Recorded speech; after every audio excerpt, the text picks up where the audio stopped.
Rogers, Steven. Just give me a chance. Sorry, son. I'm saving your life. How are you, Miss Hayley? I'm very good, thank you. That is wonderful. Congratulations on the film. Thank you. I enjoyed it. Good. It's kind of interesting to see a blockbuster movie set in the 1940s. It's refreshing, actually. Yeah, well, I think it's very distinctive and different from other superhero films because it's such an amazing style, and it's you know, just it has its own era and has its own kind of look and world to it, which is it's so sexy. Right, now what attracted you to making the film? Reading Peggy Carter on the script, she was so strong, and I loved the fact that she seemed fully capable of saving Captain America just as much as he would be of saving her.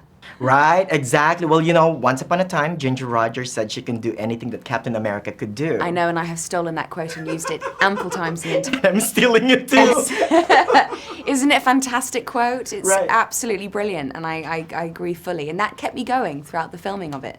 Really? So how did you make Ginger Rogers proud of you? Well, I just meant that every time I went out to fight some Nazis, I popped into the toilet and put a little bit of red lipstick on, and I was good to go. I made sure that I was immaculate at all times, but I was also on time with my machine gun, ready to fight for the country. So I hope she would have been proud of me in that respect. Right. Now, how did you prepare for the role? Well, physically, more than anything else, I trained for about 2.5 months before we started filming, and then all the way through the filming. And it was military circuits with an ex-Marine who really put me through my paces.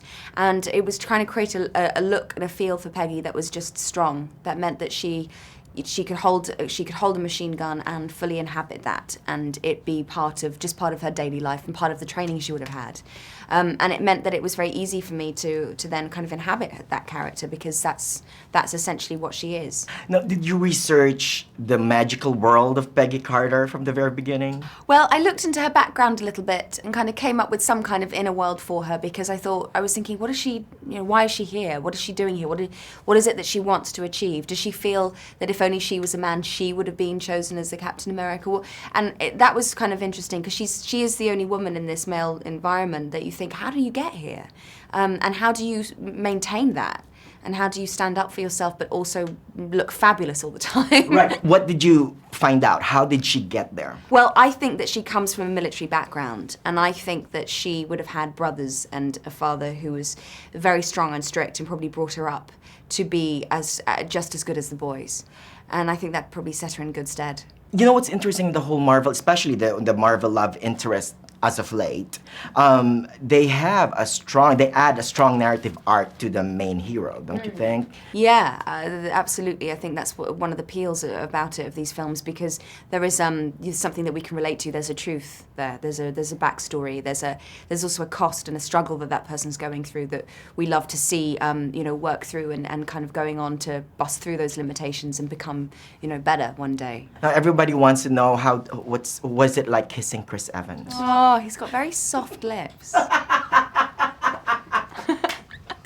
That's a good thing. Yeah.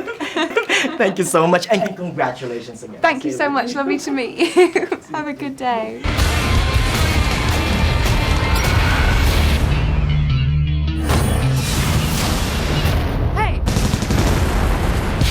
You're late. Nobody's perfect.